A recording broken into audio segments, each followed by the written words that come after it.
A partir de agora, visão do momento. Informação e credibilidade. Falando de política, economia, saúde, educação e segurança pública. Mediador Dr. Ramon Butti. Visão do momento. Só aqui.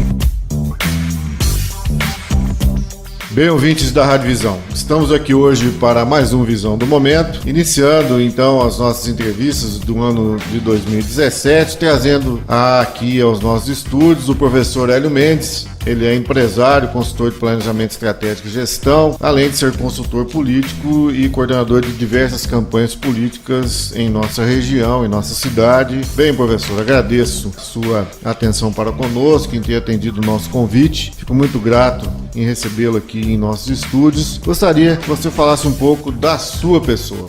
Bom, diz que a coisa mais difícil, né, que São Francisco falava aqui era falar da gente, né? Mas, em primeiro lugar, eu gostaria de agradecer o seu convite, tá? A Rádio Visão, a sua equipe, a qual a gente participou quase do seu nascedor. Uma rádio extremamente bem conceituada, bem focada, né?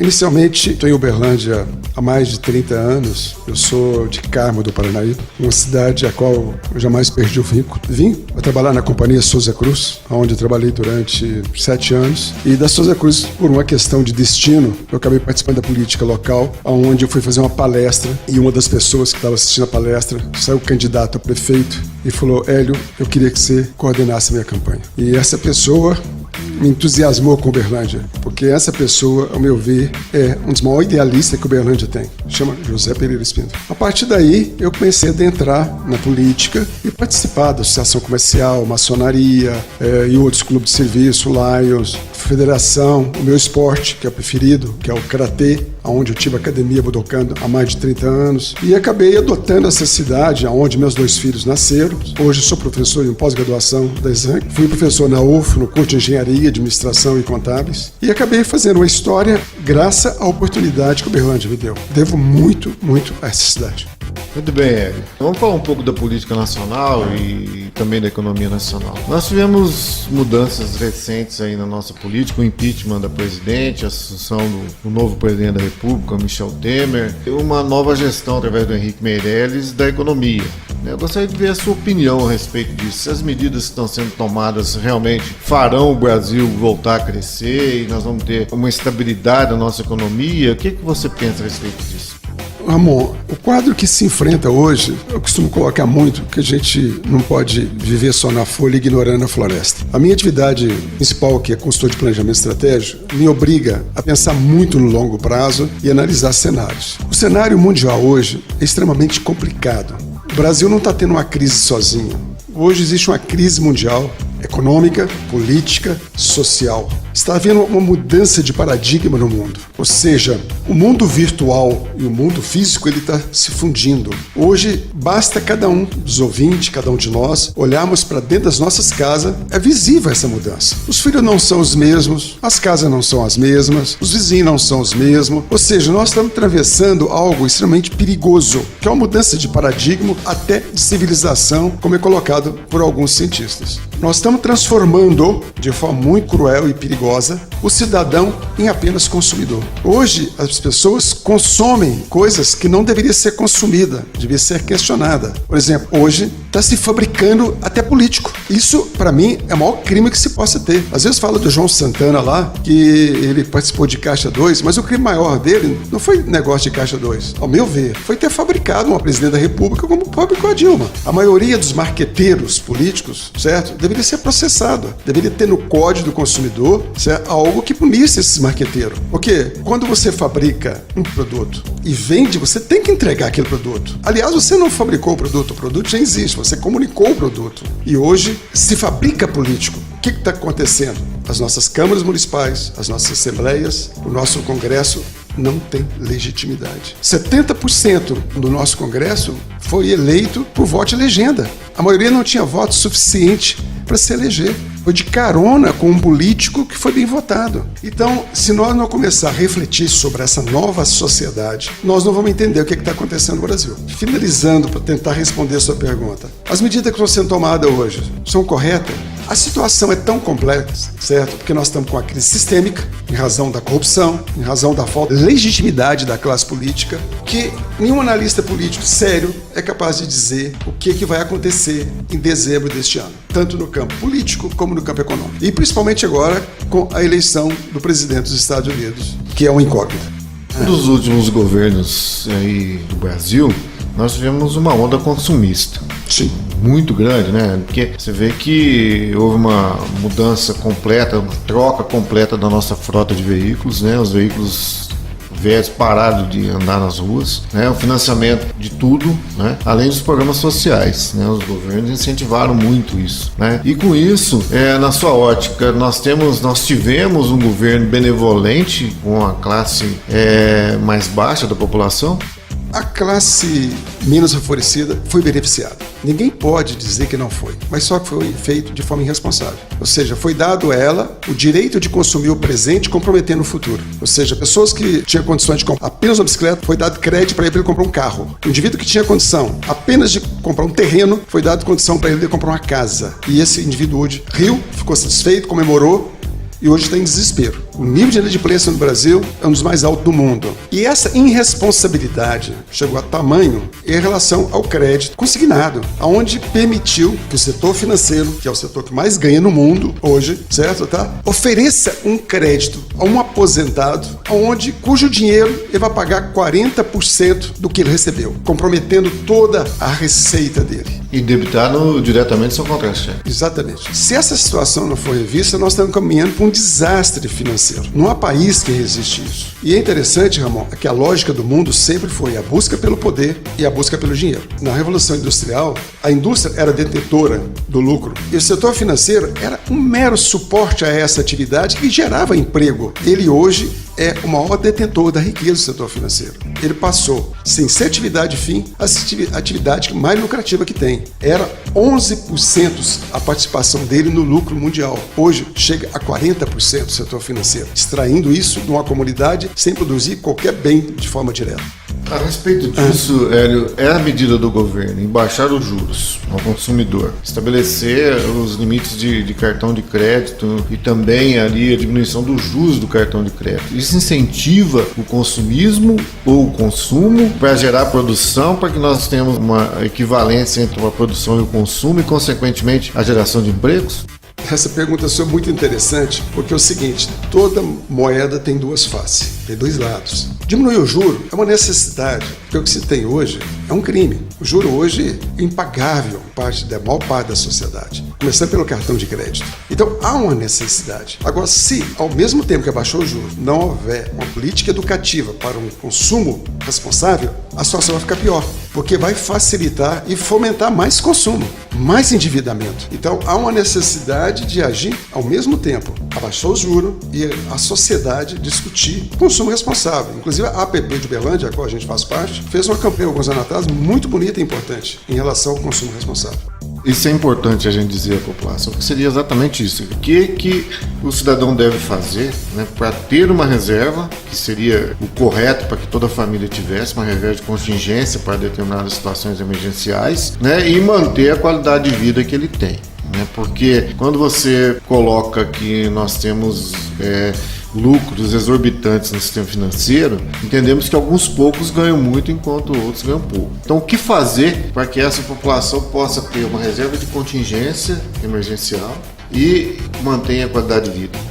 Na minha avaliação, nós estamos na seguinte situação, aquele ditado popular: se ficar o bicho come, se correr o bicho pega. Em razão da irresponsabilidade que teve nos últimos anos de liberação de crédito e criou um endividamento, uma dívida impagável, nós vamos passar agora por um período de transição. Ao mesmo tempo que nós precisamos produzir para gerar emprego, nós precisamos diminuir o nosso consumo, porque o consumo que nós adquirimos nos últimos anos, ele não é real, ele não é proporcional ao nosso ganho. Então, nós estamos assistindo aí em todos os veículos de comunicação, gaste menos, gaste menos. Pô, tá certo, porque nós estamos gastando além das nossas possibilidades. Mas o que está acontecendo? Vai gerar desemprego. Então nós vamos pagar caro durante um bom tempo, certo? Tá? Pelo que aconteceu. Ou seja, imagina, nós estamos gerando desemprego, porque nós estamos falando que tem que consumir responsável, de forma responsável. Como que era as coisas 10 anos atrás? Lógico que eu não sou contra a tecnologia, mas uma casa tinha um telefone. Hoje, se tem 4 pessoas em casa, tem 4. E se brincar, se o cachorro tiver acesso, ele também vai ter um telefone. Ou seja, o consumo de telefone no Brasil, certo? Se você pegar qualquer classe social, é significativo o gasto que você tem por telefone mensalmente. Eu confesso que, algum tempo na minha casa, ficou liberado o consumo. Quando eu estava pagando R$1.000 de conta de telefone, eu falei, calma aí, programa controle para todo mundo. Olha, mas você não precisa disso, eu preciso, certo? Porque quem não se controla, certo, é controlado por outras pessoas. Se a gente não controla, depois você, de repente, entra no endividamento, né? E certamente que aí vem aí contra os juros altos e que, de uma maneira ou outra, nós vamos ter que arcar com isso, né? Cara, Hélio, a gente percebe que existe algumas mudanças em curso, né? Você colocou aí na questão da legitimidade do Congresso Nacional, enquanto que alguns dos que estão lá nos representando foram eleitos com voto de legenda, explicando isso para a população. É aquele indivíduo que dentro de um partido foi votado aí, vamos supor, com 2 milhões de votos por deputado, nem sei se isso aconteceu. Tiririca é um exemplo claro. E junto com ele trouxe mais 5, 6 ali que são deputados e vão ficar ali por um mandato de 4 anos. A gente percebe que nós vamos passar não só por uma reforma econômica, como uma reforma política. Mesmo porque nós vemos uma crise institucional. Quando eu coloco que existe uma crise institucional, é quando existe a interferência dos poderes, né? A Constituição estabelece que nós temos 3 poderes no Brasil: executivo, legislativo e judiciário. Quando os 3 começam a intervir nas atribuições do outro, percebe-se claramente que nós estamos vivendo um momento caótico em termos de organização de um país. Isso na minha opinião. Então não pode haver interferência do judiciário no legislativo no executivo e, consequentemente, o executivo nos 2 outros poderes. Qual que é a sua opinião sobre isso? Nós precisamos de uma reforma política emergencial urgente. O que a gente pode prever aí de um futuro, né? Desde que, a partir do momento em que possa advir aí uma outra crise política, né? Com a menção de determinados nomes de políticos que estão aí na governança do país, na Operação Lava Jato. Eu não acredito que a classe política que está aí vai fazer uma nova política, aquela política que nós precisamos. Porque eles foram criados e beneficiados para o atual Estado. Ou seja, a crise política, essa é a primeira das muitas. A mudança do Estado, ela só acontece de fato com a mudança da cultura. Ou seja, quando o cidadão muda, ele muda o seu representante muda a legislação. A maioria da população brasileira ainda está na plateia ainda. Esse foi o grande benefício, certo, tá? Que a Lava Jato está trazendo para nós. É provocando uma mudança de cultura.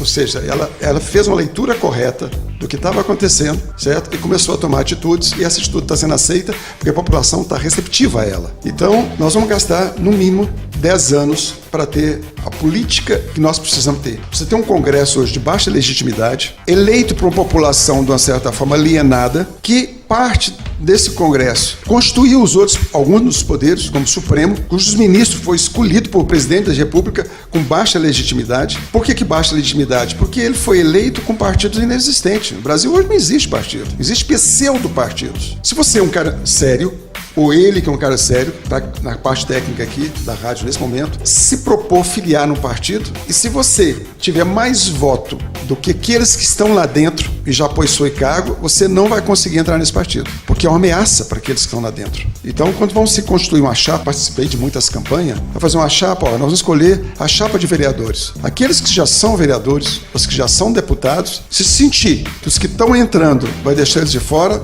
eles vão criar barreira para essas pessoas não entrarem. Isso é uma vergonha. E acontece. Ou seja, os nossos partidos têm dono. Nós temos hoje político em Uberlândia que é detentor de 5, 6 partidos. E elege os seus vereadores e depois faz uma chantagem com o prefeito, em troca de cargos, secretaria, etc. Então, os atuais políticos não vão fazer a reforma política que nós precisamos. Isso vai ser reformas parciais até chegar lá. Bem, ouvintes, vamos a um breve intervalo e retornaremos em seguida com o nosso Visão do Momento, onde estamos conversando com o professor Hélio Mendes, que é economista, empresário, consultor de planejamento estratégico e político aqui em nossa cidade. Os melhores debates acontecem aqui. Visão do Momento. Bem, Hélio, nós tivemos recentemente a posse do presidente dos Estados Unidos, Donald Trump. Entre as medidas que ele toma de imediato seria a revogação do NAFTA, principalmente quando diz respeito à participação dos Estados Unidos. Por um decreto, ele retirou os Estados Unidos do NAFTA, que é um acordo de livre comércio entre o Canadá, o México e os Estados Unidos, que é igual ao nosso Mercosul aqui, diferente do nosso aqui, que até não pegou, né? O nosso Mercosul aqui ainda fica muito claudicante, ele anda para frente, anda para trás, né? Mas eu gostaria de perguntar o que é a influência dessas medidas que ele já tomou e as que ele pode tomar na economia mundial e especificamente o reflexo disso no Brasil. Na minha visão, na Rádio Visão, está cedo para avaliar o presidente dos Estados Unidos. Essa medida, essa é benéfica a nós, ao Brasil. Mas se ele, de fato, cumprir o que está falando, certo? O Brasil vai ter muita dificuldade. Porque ele disse, nós temos que consumir produto americano, feito nos Estados Unidos e por trabalhadores americanos. Ou seja, toda a história dos Estados Unidos nos últimos 20 anos foi, de uma certa forma, contribuir para a consolidação de uma globalização. O que ele está fazendo? Ele está simplesmente voltando o tempo. Agora, por que ele, ao meu ver, fez isso? Porque foi uma das formas dele ganhar ser presidente dos Estados Unidos. Fez um discurso radical. Ele fez um discurso diferente de todos os políticos americanos. Se ele fizesse igual, ele não teria tradição, ele não era pessoa partidária, ele não era do meio, ele não teria chance nenhuma porque ele seria mais um político. E isso que ele fez lá está sujeito a acontecer no Brasil. Ou seja, o que aconteceu nos Estados Unidos depois de 2008? Empobrecimento da classe média, certo? Tá? Concentração cada vez mais de riqueza, certo? A classe política cuidando dela e cuidando pouco da população. O Obama entrou, para mim, o Obama é um dos melhores presidentes que os Estados Unidos teve até hoje, tentando, de uma certa forma, mudar esse cenário. Conseguiu de forma parcial, mas ele entrou, de uma certa forma, com a outra proposta. A proposta de reconstruir os Estados Unidos. Isso é brincadeira, certo? Isso é uma piada, mas isso é música no ouvido daquele que perdeu, certo, poder aquisitivo nos últimos 10 anos. E isso pode acontecer no Brasil. Próximo presidente ser um populista, prometer a dar aquilo que a classe agora está perdendo. Por que o Lula, ainda nas pesquisas, apesar de todas as mazelas que ele fez, ainda é o candidato preferido? A classe que recebeu de forma irresponsável está vendo que aquele que deu ainda pode voltar a dar. E isso é ilusão, isso não é uma verdade. O Brasil hoje está com a crise, não é conjuntural, é estrutural. Todos os sistemas estão vazando água. É o da segurança, é o da saúde, é o da infraestrutura, é o da educação, certo? As nossas universidades, os nossos hospitais. Então, o Brasil não vai, de uma certa forma, ser reformulado ou ser reconstruído, né, como está sendo dito nos Estados Unidos, em 10 anos. Bem, vamos falar um pouco da nossa política contemporânea, né? Aqui de Uberlândia. Contar um pouco da história aqui, né? Você já citou aí da coordenação da campanha do José Espíndola, né, como prefeito. O vice dele era o Renato de Freitas. Eu gostaria que você falasse um pouco sobre isso aí. Como é que foi essa entrada nesse campo político, né? Como é que isso veio ao longo do tempo evoluindo, né? Citando inclusive a sua participação no plano diretor de Uberlândia, na confecção desse plano que foi feita à época do então prefeito, o senhor Virgílio Galassi. Amor, você está me dando uma oportunidade, sabe, que para mim é muito importante e eu acredito para todas as pessoas de Uberlândia. Nós, uberlandenses, eu já posso falar isso, por ser cidadão honorário e também, não por ser cidadão honorário, mas por amar essa cidade, porque nós temos um problema muito sério em Uberlândia. Nós não discutimos e valorizamos muito a nossa história, certo? E eu tive o privilégio, né, a oportunidade de conviver com as principais lideranças nos últimos 30 anos. Começando por José Espíndola, que é vivo, atuante, foi vice-prefeito do Renato de Freitas, foi candidato a prefeito. É idealismo puro, José Espíndola. Convivi com ele, ele não foi eleito, porque na época foi a grande virada do PMDB no Brasil todo, né? Foi quando o Zaire foi eleito. A expectativa de ganhar era que Renato ganhasse. Parte do PMDB saiu Odorando, Renato de Freitas e Zaire Rezende. E por parte do PDS saiu Zé Espíndola, Zé Carneiro e Alceu. E o Zé Espíndola não era o preferido do seu Vigílio. Ele foi convidado para tirar voto do Renato, porque todo mundo acreditava que o Renato ia querer ganhar. E de uma certa forma o Espíndola foi o mais votado dos três da chapa do seu Vigílio. Tem mais voto do que Alceu e que o Zé Carneiro. Em razão da gente ter feito um bom trabalho, e nessa época eu trabalhava na Souza Cruz, o Homero foi eleito secretário-geral do PDS, que na época é a maior parte do Brasil. E eu fui ser consultor político em Brasília e ficava com o pé em Brasília, outra aqui. Onde nós organizamos, inclusive, no edifício Chamas aqui, um escritório que dava suporte ao grupo do PDS. Ao Rondon, que era deputado federal, ao Mário Pacheco, que era deputado estadual, a João Pedro, que era deputado estadual, e ao Homero, que era federal. E eu tive a oportunidade de conviver, de viajar, de discutir, de participar da intimidade desse líder que já é falecido, Romero Santos, que para mim foi o político mais carismático, que olhou mais a população pobre de Uberlândia. A porta da casa do Romero não existia, ela era aberta 24 horas. Vale a pena ler a biografia dele. Por ter feito esse trabalho, logo em seguida, o Subsídio foi eleito com apoio dos partidos. Eu participei, eu fui um dos coordenadores da campanha do Subsídio. E logo em seguida fui convidado para ser assessor-geral de planejamento, porque foi extinguido na época a Secretaria de Planejamento. Ela foi dividida em duas, financeira e planejamento urbano. Eu fiquei com planejamento urbano, onde nós fizemos, atendendo à Constituição de 88, o primeiro plano diretor de Uberlândia, onde foi contratada a melhor equipe do Brasil, que é a equipe de Gemilerne, cujo plano foi implantado apenas 10%, que é, se Uberlândia hoje é mais ou menos, em termos de logística física, de urbanismo, é graças a esses 10%. Foi quando foi construído esses terminais, porque todos os ônibus levavam as pessoas na Praça do Nova Vilela e dali eles, como diz o outro, distribuídos na cidade, certo? Então isso deu uma certa organização no transporte coletivo de Uberlândia. Mas a cereja do bolo da época era a reestruturação do centro, onde o plano fantástico, onde ia interligar todas as praças, do Colégio das Irmãs até a Sérgio Pacheco, que seria um grande boulevard, um grande calçadão. Quando o pessoal do Lerner terminou isso, eu falei, mas que coisa, essa é a cidade mais bonita do Brasil, um centro maravilhoso, porque o centro das principais cidades do mundo, eu tinha a oportunidade de viajar, Barcelona, Milão, essas coisas tudo, isso é um calçadão, Hong Kong, entendeu? Ou seja, então isso não foi feito. Inclusive, é um desafio para o atual prefeito, porque o centro de Uberlândia está na UTI há muitos anos, certo? Ou seja, o que é uma cidade sem centro? O centro é referência, inclusive, para organizações dos centros de bairro. É onde as pessoas navegam. Paris, por exemplo, você anda a Paris com milhares de pessoas, eu tive a oportunidade de ir algumas vezes em Paris. Aquilo ali, pessoas da terceira idade, você entende, tá? Pintores, café, você entende, tá? Tudo isso estava previsto para Uberlândia e não foi feito. E, a meu ver, não foi feito por uma lógica imobiliária. A valorização do centro não permitiria, talvez, a valorização de novos loteamentos. E é outro equívoco em Uberlândia, é a criação dos condomínios fechados, com a pseudo-possibilidade de segurança. Não existe segurança em condomínio fechado. Os melhores urbanistas do mundo é contra condomínio fechado. Porque sabe o que significa condomínio? Significa exclusão. O condomínio está para os castelos da Idade Média, ou seja, onde você isola as pessoas que têm mais poder aquisitivo das pessoas que não têm. Então, essa reflexão sobre o urbanismo de Uberlândia vai ser um grande desafio para os próximos anos. Eu acredito que o atual prefeito ele tem garra, legitimidade e possibilidade de fazer essa nova revolução urbana em Uberlândia, porque a lei mais violentada em Uberlândia sempre foi a lei de usurpação do solo, onde você compra uma casa, ao exemplo da Cidade Jardim, onde os terrenos de 1.000 metros, de uma forma irresponsável, os vereadores há alguns anos permitiu que alguns 10.000 metros fossem segmentados em 3. Onde está sendo permitido, na Avenida do Irapuru, construção de prédio com mais de 2 andares.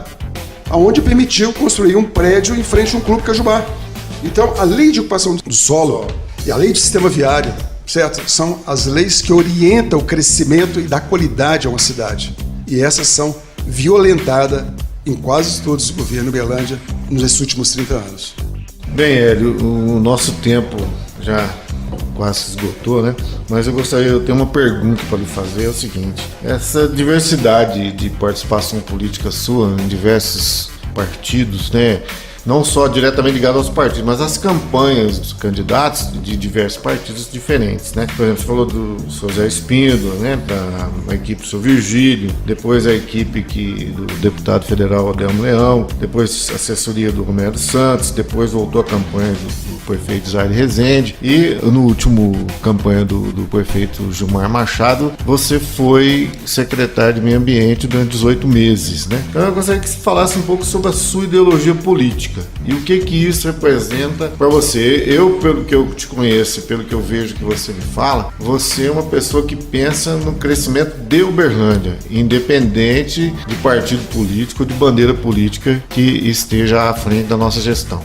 Bom, Ramon, você está me dando a oportunidade, tá, que eu precisava ter, certo, tá?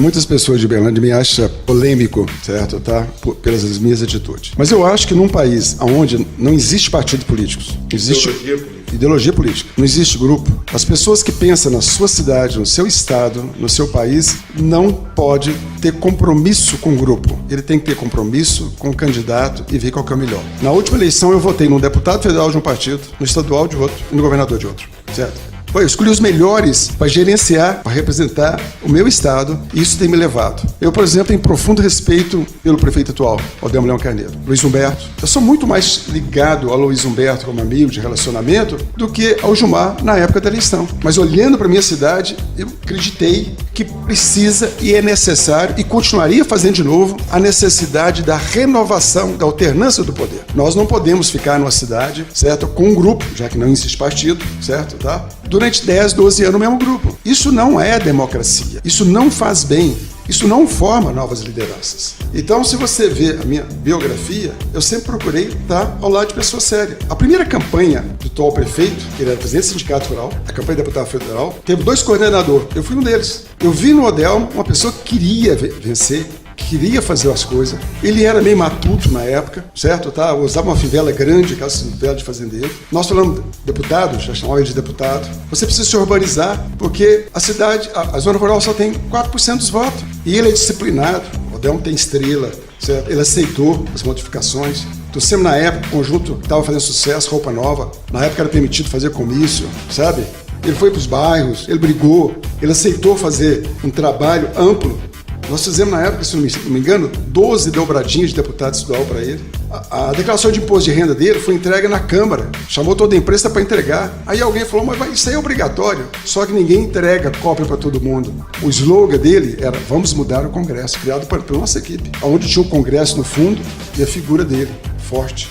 Nome forte, né? Então, participei da campanha do Gilmar, fiquei 1 ano e meio no governo, saí porque fui convidado a fazer um trabalho no Pará, fiquei 2 anos e meio agora no Pará. Eu acho que a outra pergunta que seria me responder, por que o governo Gilmar não deu certo? O governo Gilmar não deu certo, ao meu ver, por 3 coisas. A primeira, 70% em relação à crise econômica que atingiu todos os estados brasileiros, 90% dos municípios. Então 70% foi isso. Segundo motivo, 20% se deve à equipe. Gilmar convidou, ou foi obrigado a convidar pessoas para ser secretário, que se montar uma banca de banana, em 30 dias ela quebra. Gestão pública é coisa séria. Tem que ter meta, tem que ter disciplina, tem que dar exemplo, tem que cumprir horário. E 10% se deve à falta de experiência dele. Ou seja, uma pessoa que pela primeira vez ocupa o cargo de executivo, num país em crise, uma equipe altamente questionável, não podia dar certo. Agora, eu torço e quero que Odelmo seja um bom prefeito. Mas o que pesou mais no insucesso do Gilmar, ele ainda tem esse problema, que é a crise nacional. Se essa crise, de uma certa forma, não amenizar durante o mandato dele, ele vai ter problema sério. Porque parte desse problema não é responsabilidade e nem potencialidade do município resolver, que é o problema da saúde, da segurança pública, da educação.